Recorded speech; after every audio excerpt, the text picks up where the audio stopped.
Path of Night is an actual play Vampire the Masquerade podcast set in the world of darkness.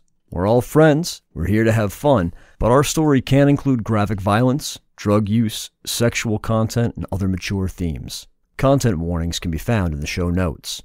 We talk at our table about safety, comfort, and consent, both as players and storytellers. We know what to expect, we're all excited to be here, and we want you to feel the same. So listener discretion is advised. Now, let's walk the path of night.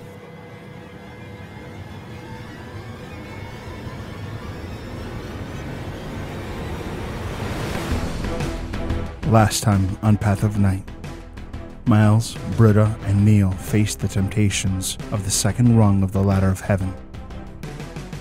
Neil chose not to interfere. Miles accepted the offer of infernalism, while Britta remained steadfast when cajoled with the secrets of her past and recovered her willpower. With the ritual finished, the coterie must face the coming Savat threat.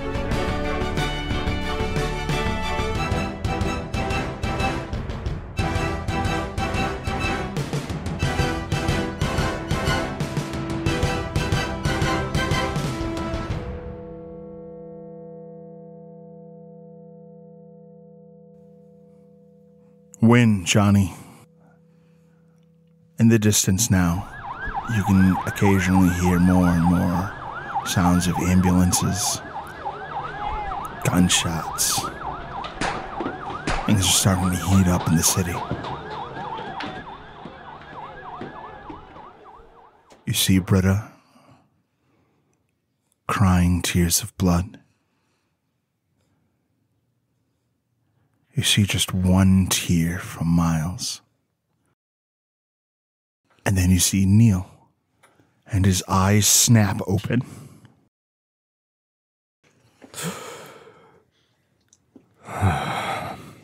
Hey. Hey. Are the others okay? awake yet? No. I'm fine.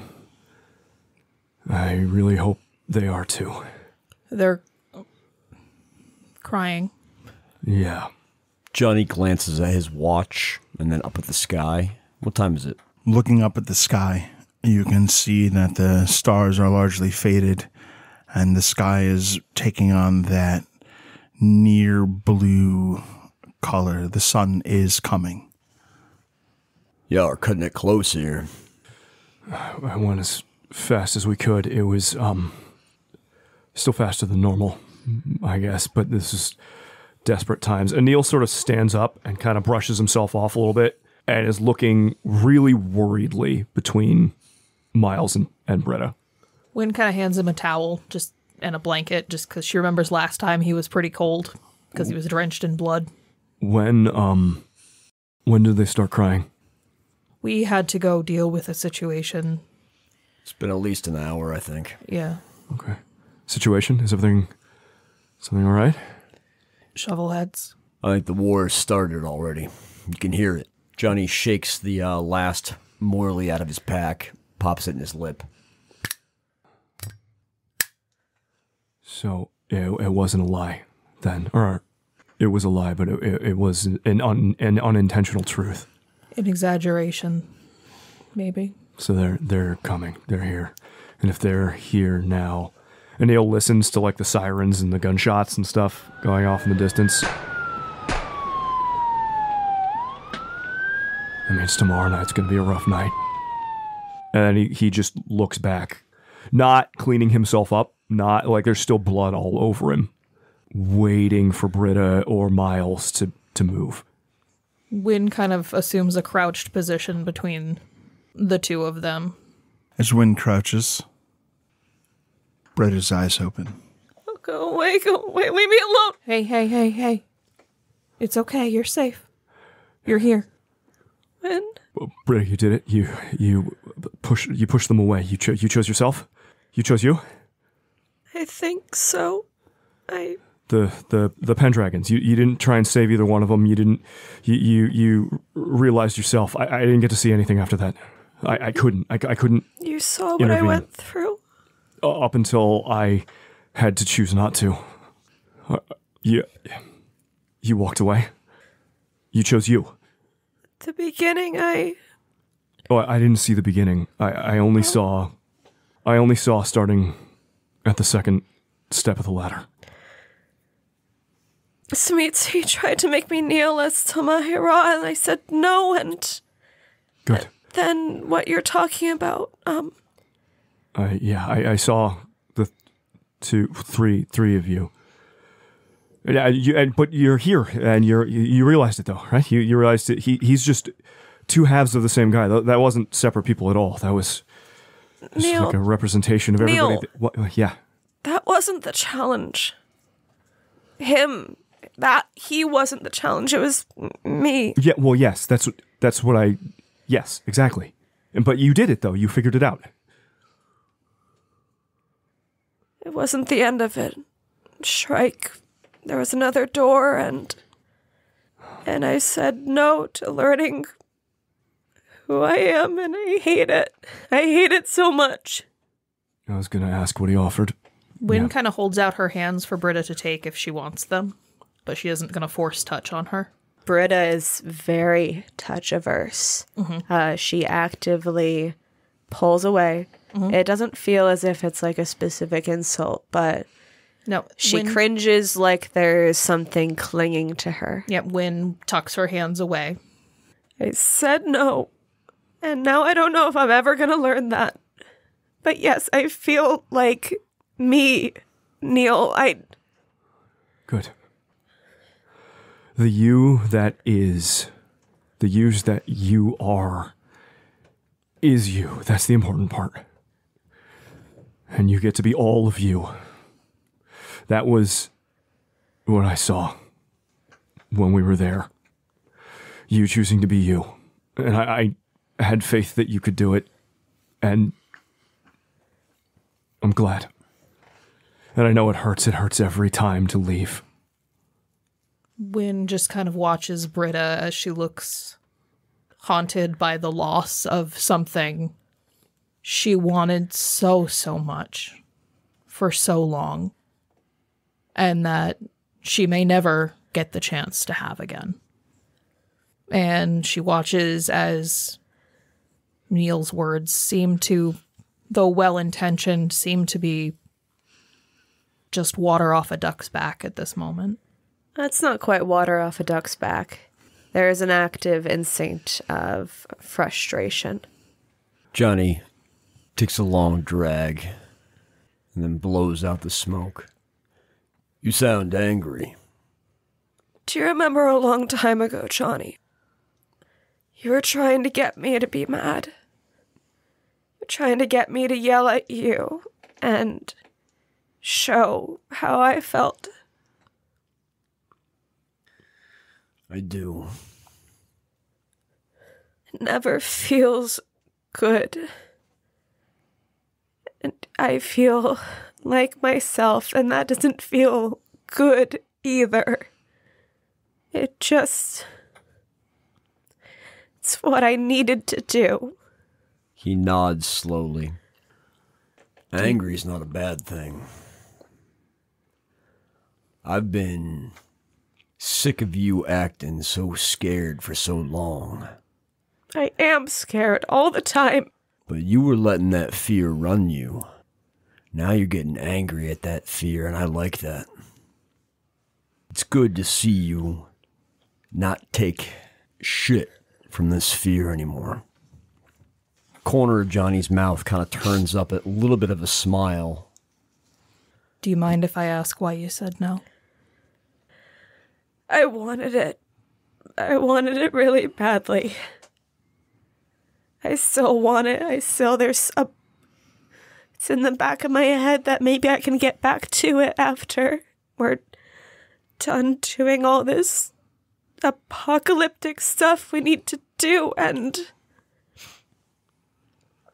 I said no because that Shrike, or that version of him, or whatever you called that in that place, because he was saying that he was the one who made me, and that only makes it more true. I want to know who I am, and I hope that maybe someday I'll figure it out, but Well, with hard work and time, right? Maybe someday. You want to know you, not what he twisted you into. No, I want to know. It's all a part of me. I am me, that's the difference. I know. I get it. Johnny looks over to Miles. Why isn't he opening his eyes? I really hope Miles made the right choice. There was something in there with him pushing him to make the wrong one. Isn't that the point of this? Miles's eyes open. Wynn flies to his side. Did you tell it no? First thing that Neil says. Meanwhile, probably at about exactly the same time. Are you okay? Oh.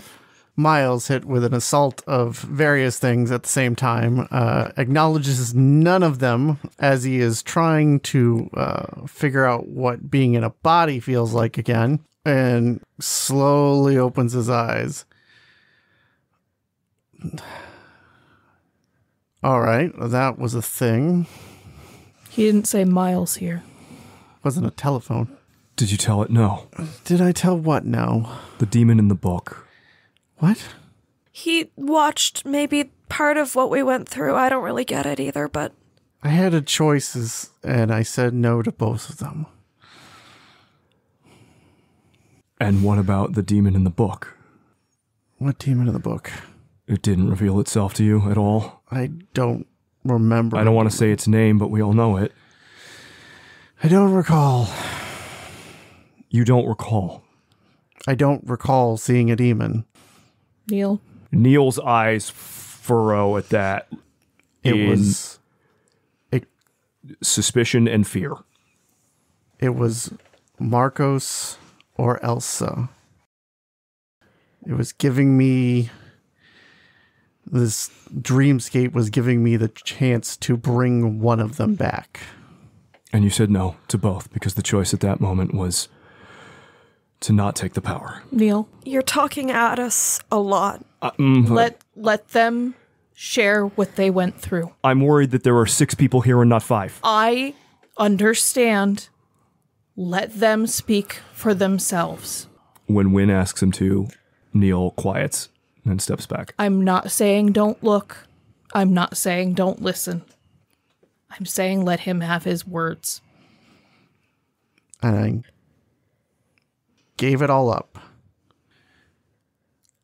It was me trying to continuously fix the past and trying to do things for others that really kept costing me.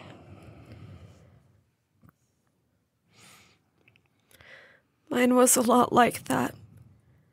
Like, I kept ripping myself to shreds to try and be the image of what I thought I should be, and I wasn't paying attention to who I really am, who I really want, what I really want, and why I even...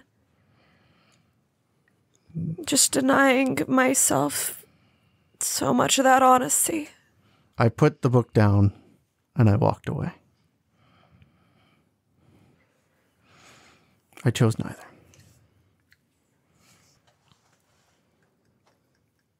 And this whole thing is terrible, and I would like not to relive it again. Why do you guys go through this all the time? Neil gives like a exhausted, sad chuckle. It's not often that intense. It was, well, as was pointed out to me by me when I was there, complete arrogance for me to bring the two of you there. But it was the only thing I could think of to help. Last time, fear was just Reese cornering me. He was there. And last time, temptation was Nara. This was more intensive than normal. But I think we're all more complex than we used to be. Might also be something to do with the times? Or it could have just been me perverting the ritual in a way that wasn't supposed to be done. Are you again? I was never not me. I think, Miles... Oh, you mean that? Yes, I'm better. So no, it wasn't for nothing. I'm sorry that the two of you had to suffer. I actually am. And it might not mean anything right now, but I am actually proud of both of you. What were your doors like? And he says that last part in like sort of a genuine curiosity. I don't really remember the doors. At the end, after your temptations, the door you stepped through, what was it like? Neil, we can talk about this, but I think someone said the war started. You can hear it. I just wanted to know. We need to get ready. We need to feed. We need to arm up. And for all that this means, it means we can have a fighting chance. It means that Miles and we found ourselves again. And that whatever happens here, we can actually face it with all of us. Okay. I get it. I want to talk about it too, and... Tomorrow night, I guess. Well, no, tomorrow night's going to be the worst night of our lives. Some other night. We can talk about all the symbolism that's involved with our strange journeys. Worst night of our lives so far. Neil looks down at like the ritual components and everything. I'll clean this up. Johnny, do you mind helping me clean this up? Neil, I'll help you clean up. Britta actually steps in.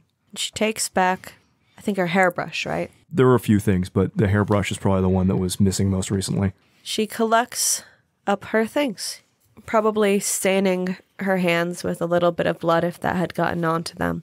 She looks at Neil and she says, "And can you please not mess with this? It reminds me of when I don't need to think about Vito coming up through my pipes any time soon. Moving things in my haven, and if I'm gonna have my spine back like Johnny's putting in, this is basically the easiest test. You don't like it when people fuck with your things." That actually seems to get through to Neil. In a, like, his feelings are hurt, but he also understands that, like, deservedly so, is kind of the expression that crosses his face. And he doesn't quite say anything, but just nods. Thank you. Miles stands up, puts back on his luxurious robe, and puts his stuff in his pockets. Takes a look around. Thanks for getting us through this, Neil. I'm proud of all three of you. We wouldn't be ourselves without this. Yeah, let's all get some rest, I guess. We're gonna need it. Gonna be a big night, yeah. Anything happen while we were down? Shovelheads. Johnny glances over at the pile of bodies that have been stacked. What's the point of a secret haven if people keep finding it? Well, they were looking for you. If there's still daylight, I need to feed someone with me. The ghouls nearby should be easiest. All right. Miles, one last step. At least for Nishipu, getting that high and successfully climbing the ladder gives one certain insights. Like Marcus Vitale did, do you want me to ward your haven so that the five of us could pass through? I have more ability now to do so than I will tomorrow. Sure. I don't want to do it without asking. Yeah, it's a good plan. It'd be good to have more protections on this place. Is there anyone else you want to be able to come in and out? The ghouls? Kindred. Oh. Only, I don't know how she counts on this, but Eden. I don't either. That's about it. Anything else, we can figure it out later. Okay. Don't invite anyone over. I've been trying not to. How many shovelheads did you guys... Oh, they're dead. Yeah. Wynn kind of just starts fussing with the tail of her braid, like she's ashamed. Now that everybody's out, Neil looks over, clocks the feathers in Wynn's hair, and very obviously on his face chooses not to say anything in this moment after having been sort of emotionally exhausted from everything else. They thought killing Miles would give them their humanity back. Like, make them mortal again. Yeah. That's what Carmen told them. I assumed she was the she in question. Then there's probably more where that came from. Yeah. Oh, invariably, there's roving packs of shovelheads all over the city right now. Do you two feel like yourselves? No, but... Johnny kind of arches an eyebrow at that. I mean, do you feel guilty about it? Yes. They're fucking kids.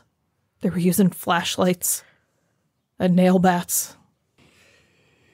It was a harder fight for some than others. He kind of gives a sideways glance at Wynn. Tried to tell them to run. There's just so much more of that coming. Feeling bad about the fight doesn't mean the fight doesn't need to happen. It needs to happen. I know. All right. Gather up your stuff. Get yourself ready. Get some rest. Do you want Chaps to take care of the bull? It's free for him, I guess. It's dead, and we don't need it anymore. Wynn'll kind of give a whistle. Chaps arrives hungrily, eyes darting around, looking for the green light to do what it wants to do to the meat. Just that. She points at the bull. Just the dead bull. There's this like harumph noise. I'll see if I can find eggs, too.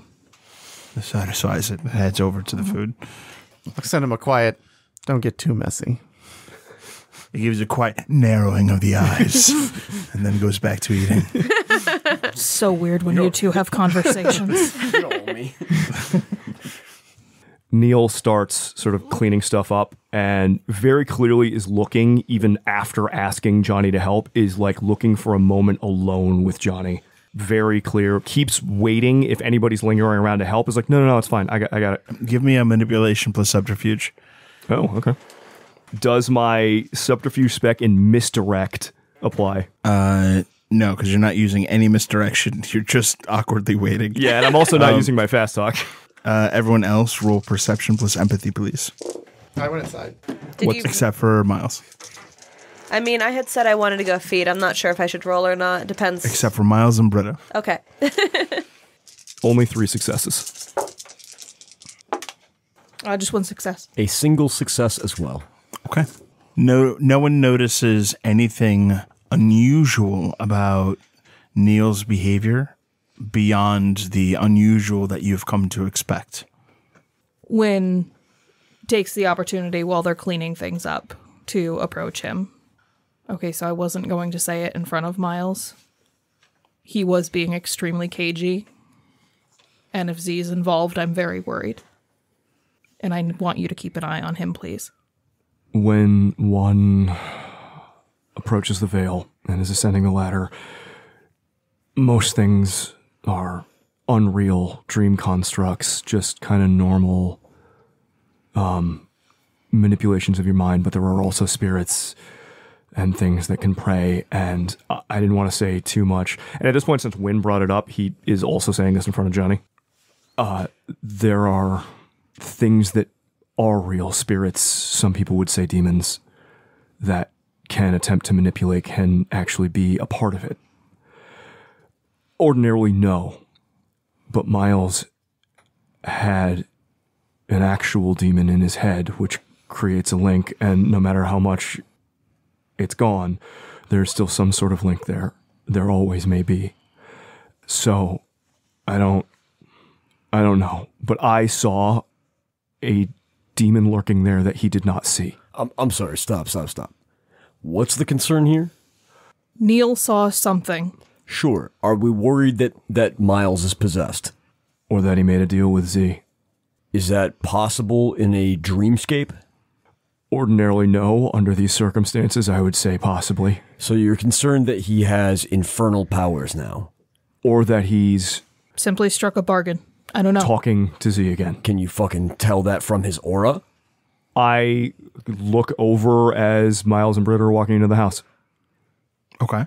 and I will try and perceive Miles's aura. Sounds good. Roll.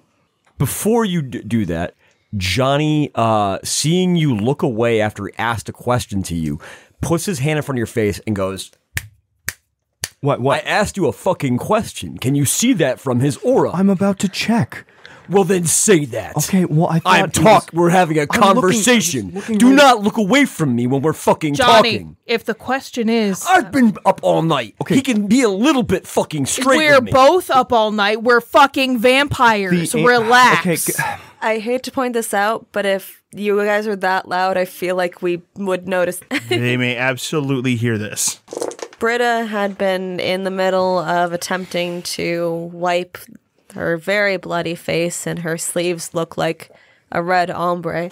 And she's offering like the clean elbow of her sleeve to Miles as they're walking through the door. And sound ramps up, and she looks confused to Miles.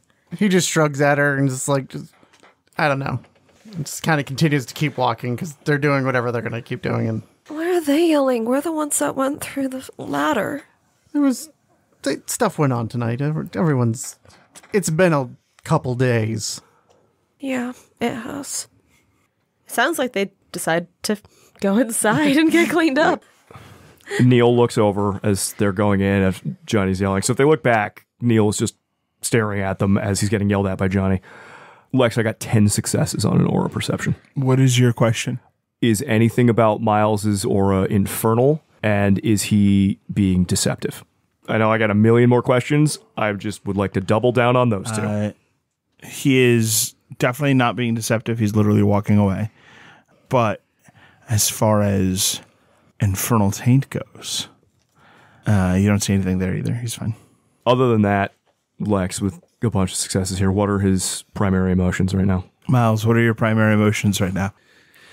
Mild annoyance, some concern, some tiredness, some wariness.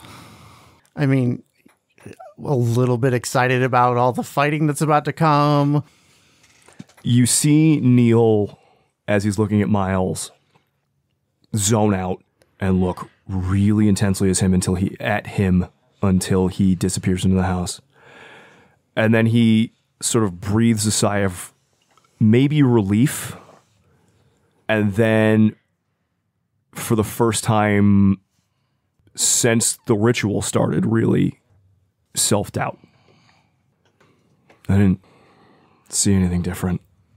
And I would hope that that's enough. I don't know. I can't get some of the things that I saw out of my head, and maybe I'm just being paranoid. Johnny kind of gives a frown, reaches out and kind of puts a hand on Neil's shoulder.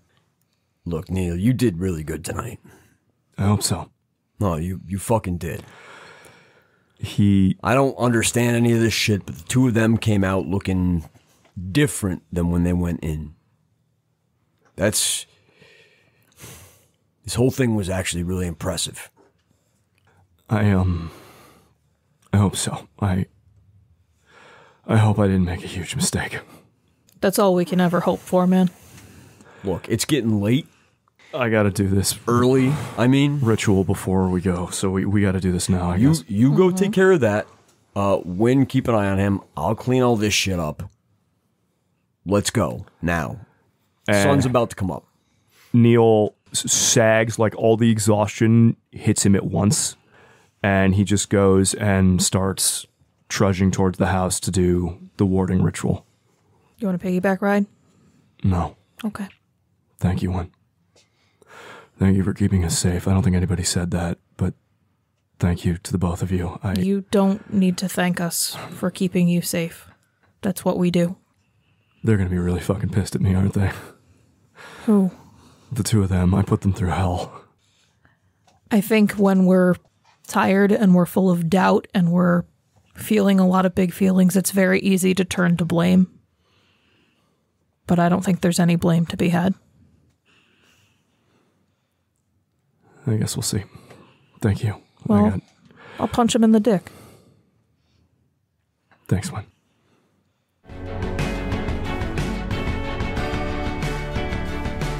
As everyone is cleaning up, splitting off, and getting ready for the morning, Wynn, what is your fastest means of transportation?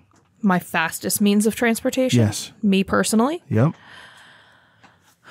Probably being a bird. Okay. You go outside. Unless I can bribe Johnny into getting me a car. Bird's probably actually even faster for this. Yeah. You step outside. You feel the urge to be somewhere. You shapeshift, and you fly away.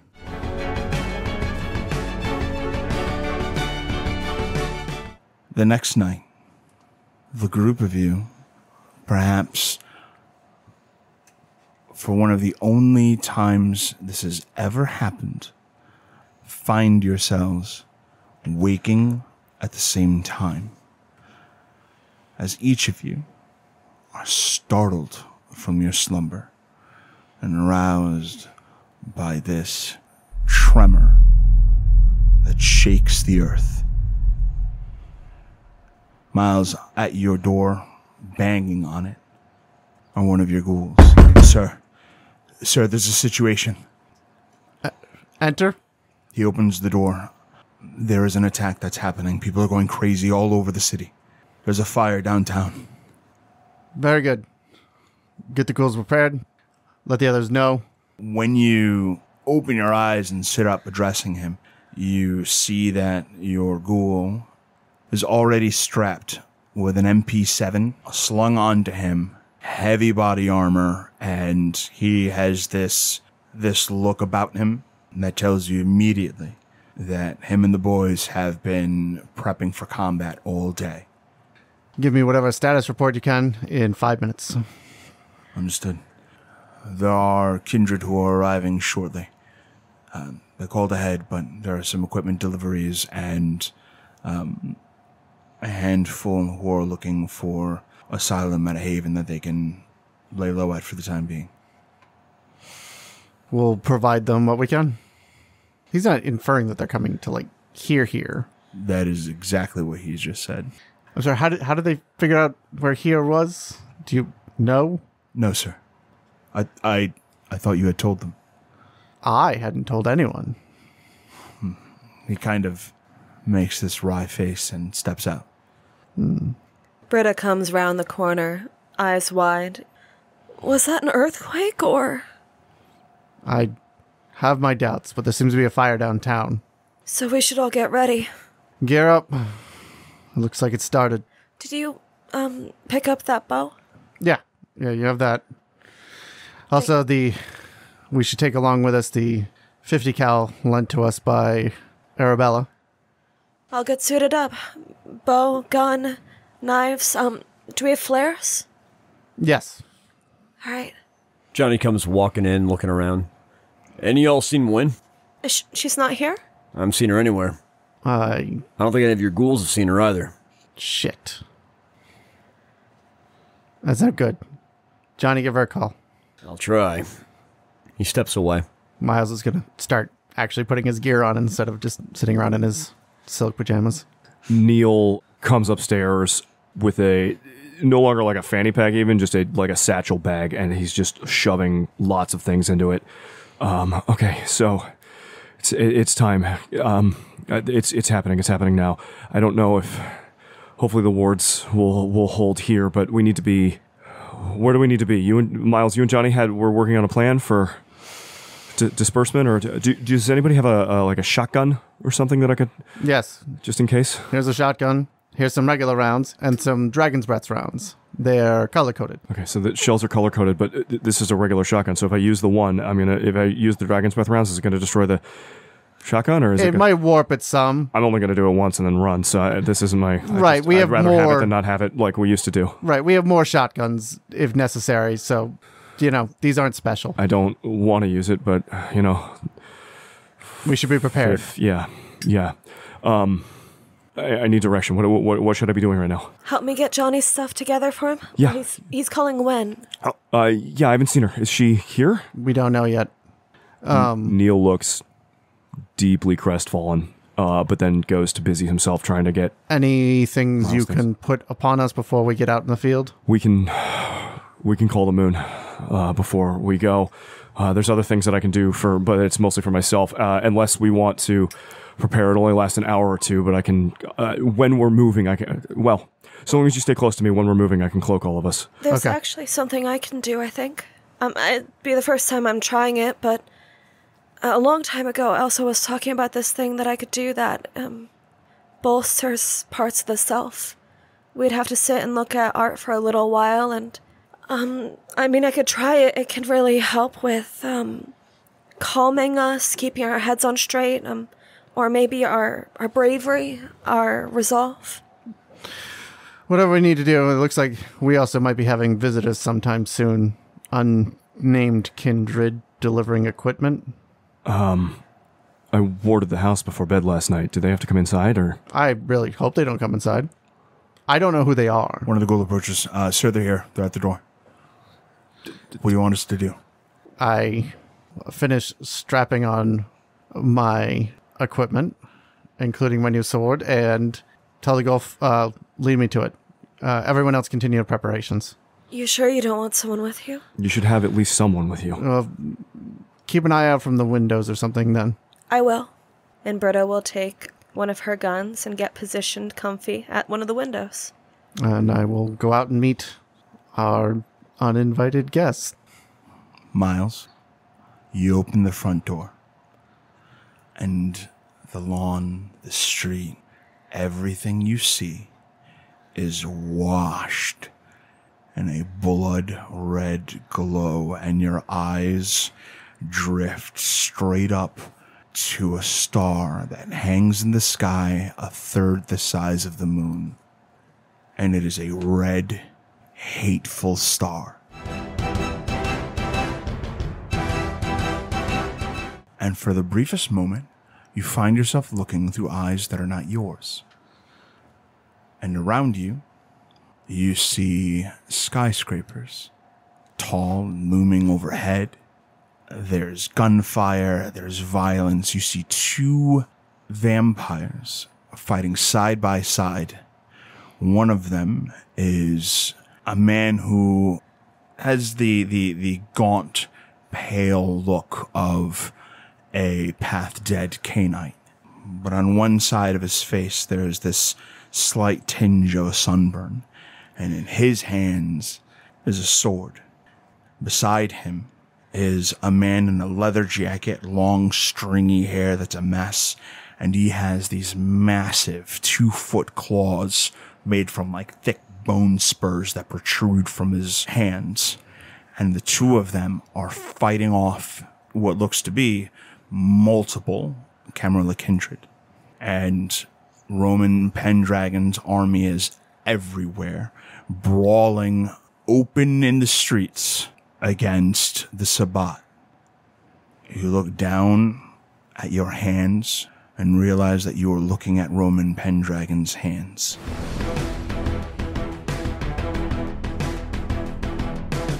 And then standing before you, right at the front steps of your haven, is a pair of kindred. A third is out by the curb, leaning against a car you recognize and smoking a cigarette. That woman, very attractive, is Lucita. And you recognize that car right away. Is it Midnight Blue? It is Midnight Blue. Guys, all hope has been restored. The two kindred that are standing directly before you. One of them is the Assamite Aisha, who has been serving as the assistant to Johnny as your seneschal. And the other is Nyx of the Malkavians. Nyx? Aisha?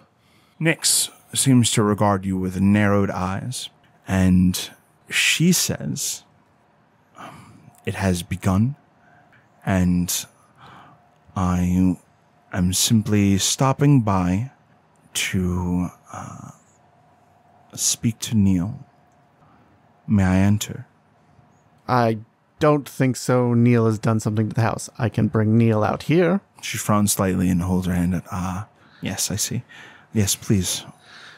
Aisha lowers her head in reverence to the prince, unlike Nyx, and soft and sweet, she says, I have fashioned a gift for Johnny. May I present it to him? I will bring Johnny.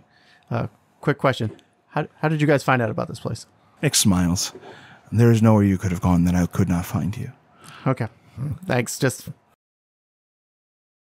All right, I will get them. Lucida, you need anyone too? Nyx adds, be sure to remember that, Your Grace. And what do you do? Sorry?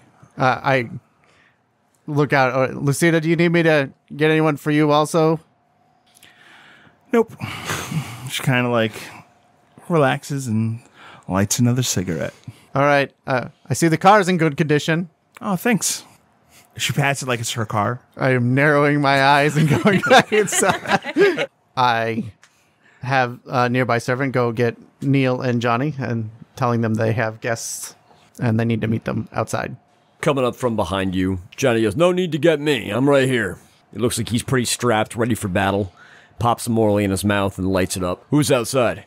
Aisha, your secretary? She must have found your address in my office. Why is my address in... Anyways, here to see you. Neil comes up shortly afterwards. If you want to... Did I tell you last night? If you want to let other kindred in, you can. You just have to invite them. But you also have to be careful not to invite them when you don't want them to come in. I see you found where I was at. I didn't want to invite them in. That's fine. Yeah. I'm just... Did I not? I forgot if I could tell you. I don't remember. But I didn't want to invite them in either. He's being polite while... Okay. Who's... Nyx is here for you. Of course she knew where you were. Johnny opens the door. Aisha, come on inside. Aisha gives you a nod. Seneschal, I just wanted to thank you. And as she approaches the door, she stops, feeling uneasy. I may not enter. I'm sorry. I'm inviting you in. Thank you, and I am grateful for your invitation. But I still cannot enter. No? I do not feel safe doing so. Oh. And she looks a little perplexed by that. Fair enough. Johnny steps outside then. Kind of eyes Nyx up and down. Neil shuffles out immediately afterwards. Primogen and Nyx, hello. Nice to see you. Nyx looks at you. I cannot interfere with what is about to transpire, Neil. Okay. There is a code that I am bound to. But there is a gift I can grant you. And she gestures towards you and says, it is done. And she gives you a nod. You will know what to do. Trust that. And she turns and starts to leave. Like a million emotions cross Neil's face nakedly at once. Mostly like the resigned confusion of a prophet met with another prophet telling him to have faith in things that are coming in the future that he is not aware of yet. So he doesn't question Nyx, just as she's walking away, sort of remembers and goes, thank you, Primogen. Good luck in your observations. Neil, for the next 2 nights, you are completely immune to the disciplines Dementation and Dominate. Oh. Metal. If it is a level of Dementation or Dominate above level 5, you will have to spend a point of willpower to completely negate it. Okay. By the way. Fucking baller. Holy shit, he's a La Sombra? Oh my god. Oh, that's sneaky. We think Marcus Vitale's still in the city, right? Johnny, who kind of was like, just, greeting Aisha, looks over at you, the weird look you exchange with Nyx, and is like, what?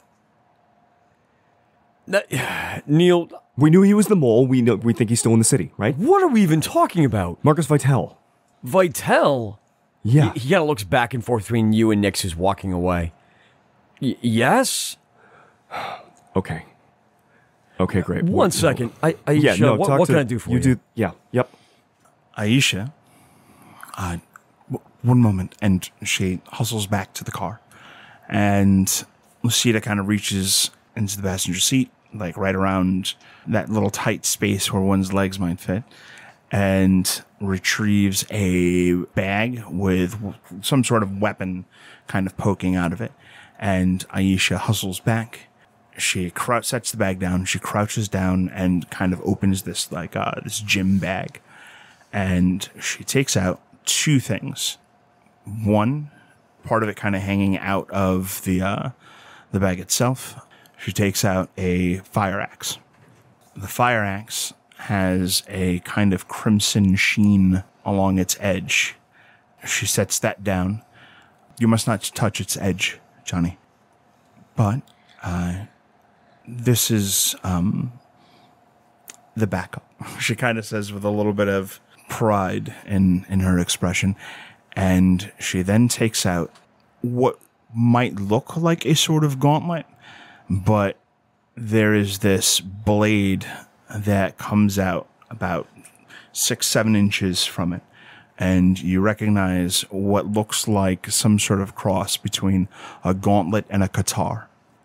And that looks to be of magnificently crafted metals and has this dark red sheen to its entire shape.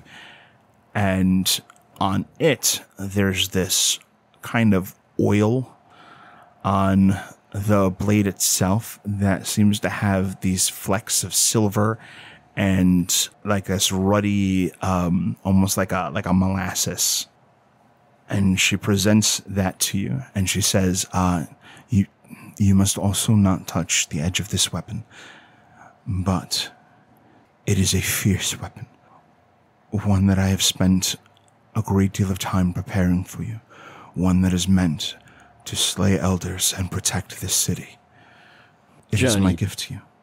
Johnny kind of sits there dumbfounded with his mouth a little slack. He takes the morally out of his lip and just drops it and puts it out with his boot. This is probably this is too much of a gift, Aisha. This weapon's beautiful. You probably shouldn't put this in the hands of a brute like me. It is an important tradition to my clan that we protect the mortal flock, that we bring vengeance to the unjust. And I know how deeply you care for both of these things. And I know that in the absence of my warrior, you are the right choice. Smile kind of creeps across Johnny's face. All right, I won't let you down. There is one more thing. She goes into the duffel bag and says to you, the warrior that I speak of did not survive the exodus from Alamut. He and many of my brothers and sisters were slain for our faith. This belonged to him, and I would like you to wear it as you defend us from these Sabbat, as you call them. And she takes out this suit of very simple but well-crafted scale mail. And the scale mail armor on each of its scales has that ruddy red color to it. I'm honored, Aisha. May I ask the name of this warrior who fell? His name was Isaac. Thank you. I don't know what to say. But you know what to do. He kind of bows his head and grins at that. I do. He gently takes the scale mail. I will do everything I can to honor what you've given me here. Thank you. I have faith that you will. Do you have somewhere safe to go during all this? Yes. I will be as safe as one can be in this sort of scenario. But I trust that this storm will pass. I'll catch up with you after then. I look forward to it. He nods, looks up at Lucita, looks at the car, kind of gives her a cocked eyebrow and a impressed nod that she's kept it in one piece. How, he could never do that. And then we'll head back inside. Once business is done, the 3 women who arrived leave. Aisha leaves with Lucita, and Nyx wanders off into the night, vanishing into it. Just continue to borrow that car for now. Miles, I hate to say it. I don't think you're getting that car Don't back. say it. Okay. Don't curse it. Listen, when we're out there... And the ground shakes again. I think something's waking up. Is it something in the sewers? Is it... Neil starts looking around. There's street grates and stuff. Is there unnatural light or fire or something coming out of the street grates, or are we... You look around and the city looks just like it always has, except for one difference.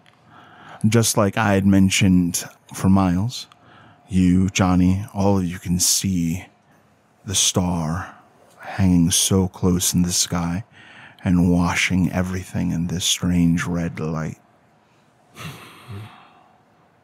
Neil looks up at it for a little bit and kind of gets lost looking at it. Johnny pushes him gently from the shoulder. Hey. Right. Final preparations. Okay. I'll contact the city, see what's going on. But we're heading out there. Where do we need to be? That's what I'm going to find out. Okay. Britta, do you mind giving me a hand? I don't think I've ever actually worn scale mail before. If Britta's able to hear you from the window, she'll go on and head down to join you. She's suited up herself, fully loaded, and with the addition now of, I think it's a composite bow, right? Composite bow, yeah. Yeah. So she's got her bow, she's got her quiver, she's got the jacket that Johnny gave her a long time ago, recovered from Pendragon's place, body armor set over it, and readied. She goes to help you get set up, kind of, oh no, marveling, right? Is this very well crafted? It is so very well crafted. Yeah, hang on. Oh, no. Because we haven't had any time for me to do bliss. This is just a pure self-control roll.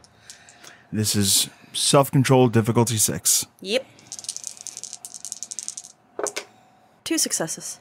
All right, you with 2 successes, you marvel at its beauty, but you do not get lost in it, and are able to assist Johnny just as he asked. This is really, really nice. Yeah, I feel like it's a little bit too nice for me, if I'm being honest.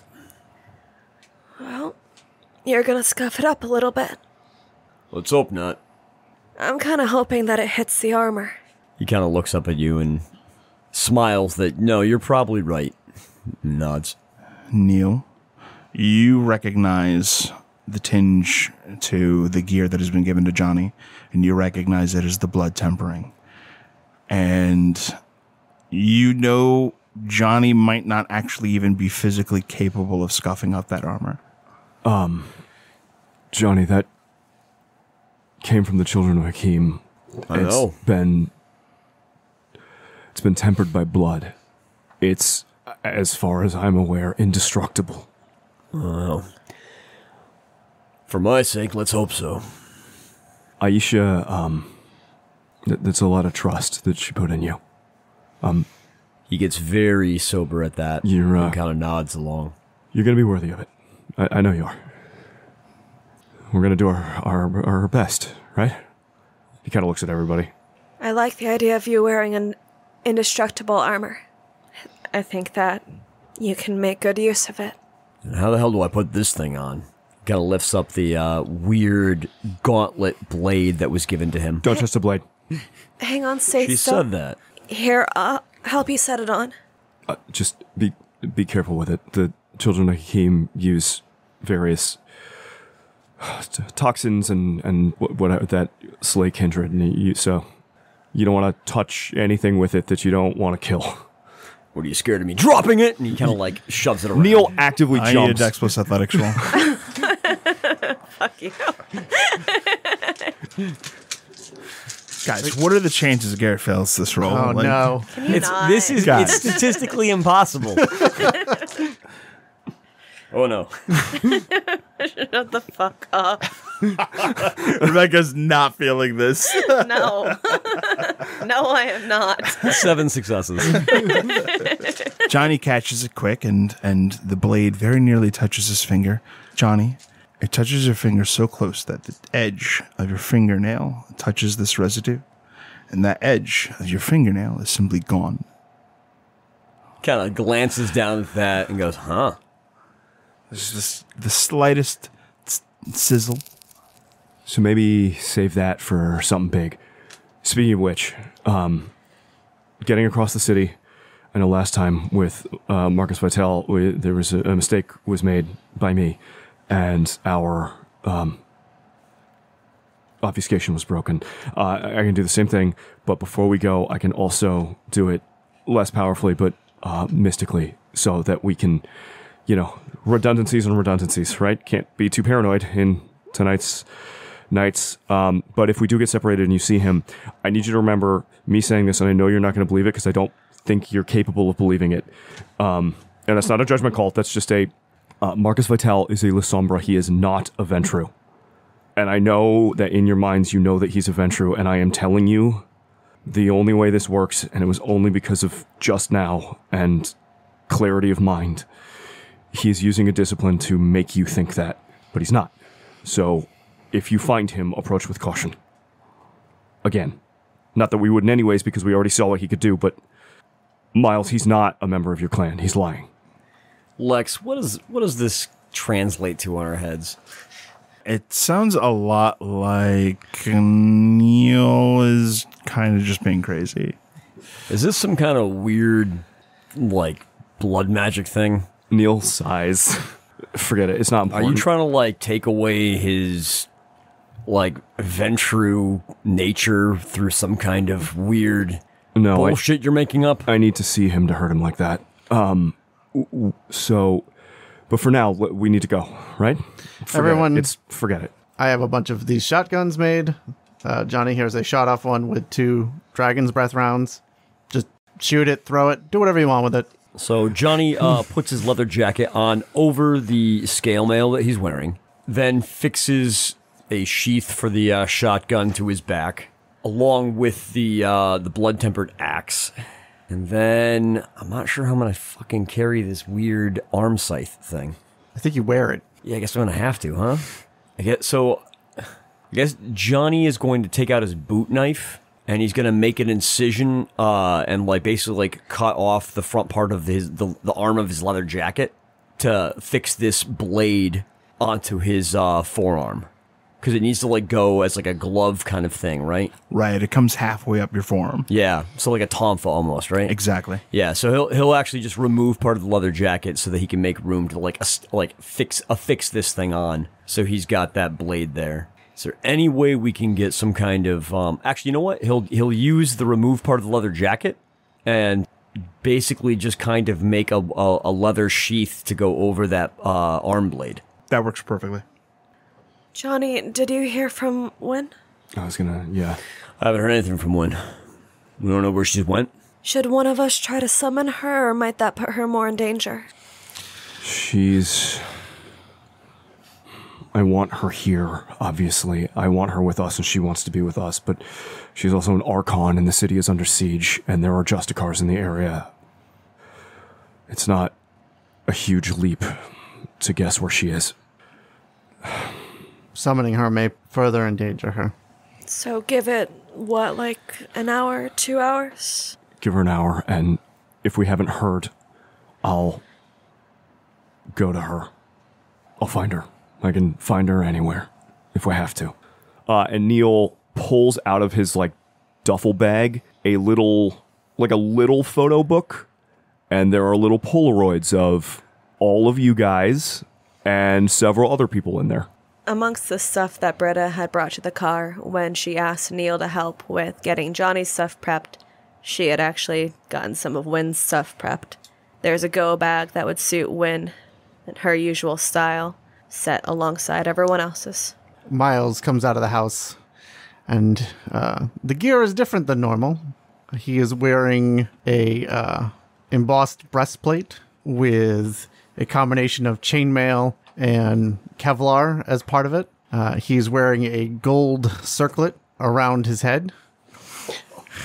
And he is a half cape on his non-dominant arm, following along with the sword that's easy to draw. It seems that behind his back in a sheath is a shot-off shotgun of his own. And no, I can't. Flare guns are tacky. Excuse me. I think Britta decked out in, I mean, frankly, basically a Catwoman fit, except for the jacket. She's rocking her flare gun along with her other accessories, but she's gone somewhere between, like I said, a bit of Catwoman, a bit of her Tamahera roots. She's looking very 1999, and the flare gun suits her. Should have painted them black. Neil, what are you wearing? Neil is wearing a pair of dark khakis and his normal shoes and a sweater over which is the pretty beat to hell but still functional flak armor that Miles got him forever ago. And the only thing other than the level of panic attack, I guess, by which to judge the fact that he is also decked out is the fact that he has upgraded the small bag of wizard tools to like a big ass fucking bag, out of which pokes the handle of a shotgun. Okay, so I will, what's the goal here? Live through the night? Always. Okay, good. Everybody ready? Before we get out into the streets, let's prepare. Give me a couple of minutes. Neil will look up at the sky, looking at the moon, trying to push away the awareness of that massive star, and through the ritual and the bloodletting with everyone, go, may we live to see tomorrow night. And Lex, I'm going to call down the Hunter's Moon. Give me a roll. I will spend a willpower on this. That is 6 successes. 7 successes, because I spent the fucking willpower. That is 7 successes, so everyone gets 7 additional willpower, I believe, for the night, for the purposes of surviving the night. All right, so bear with me, because I haven't done this before, but I'm pretty sure I've got the hang of it. What I have to do is put myself into the trance of my clan. But I want to get this to work for you guys, too, so I want you guys to really spend this with me, okay? I know that beauty and all of it doesn't hit you exactly the same, but if you can focus with me, Johnny, a long time ago, one of the records you showed me, I'm thinking that one of those songs could really be what I'm focusing on. 'Cause I'm thinking that we might need some courage if things are on fire. Look, Britta, I know you haven't given me any of the Zeppelin albums back, so I want to say something like that, but I've been saving something for you that I don't think you've been ready for yet. He leans over, and we're in the car, right? Yeah, at this point you guys are like loading into the car. Leans over and pops open the glove box and takes out a cassette tape in a little black box that has a little X on it. Kind of holds us up. Johnny, is that music, or...? Some may call this music, but this is a benediction. He pops it into the cassette player, and Holy Diver begins to play. Path of Night is a Vampire the Masquerade podcast set in the world of darkness. Britta Ashcroft the Toreador was played by Rebecca Steigelfest. Johnny Saxon the Bruja was played by Garrett Gabbey. Miles Davenport the Venture was played by Tim Davis. Neil Foster the Malkavian was played by Rob Muirhead. Wynn Cabot the Gangrel was played by Erika Webb. Your storyteller was Lex Lopez. Recording by Rebecca Steigelfest. This episode edited by Rob Muirhead. The music used in this episode was composed for Path of Night by Brian Matolius. Find him online at brianmatolius.com. Path of Night uses the 20th anniversary edition of Vampire the Masquerade with a few limited house rules. Vampire the Masquerade and the World of Darkness are owned by Paradox Interactive. Make sure to subscribe to us on Spotify, Apple Podcasts, or wherever you get your podcasts. We can be found on YouTube at youtube.com/@pathofnight. You can help support the show on coffee.com/pathofnight. Find us on twitter.com/pathofnightpod, on facebook.com/pathofnightpodcasts, or email us at pathofnightpodcasts@gmail.com. See you next time, Kindred.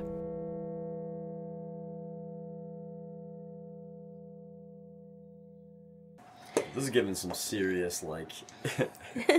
Hey, man. We're in a bad spot, guys. Lex is fucking armoring us with fucking medieval shit This in the vampire game. 100% feels like... The before the boss room? Before the boss room, it's like, hey, oh, sick ammo packs and health packs. What? Wait, why do I need Look these? at all of this destructible cover. Yes.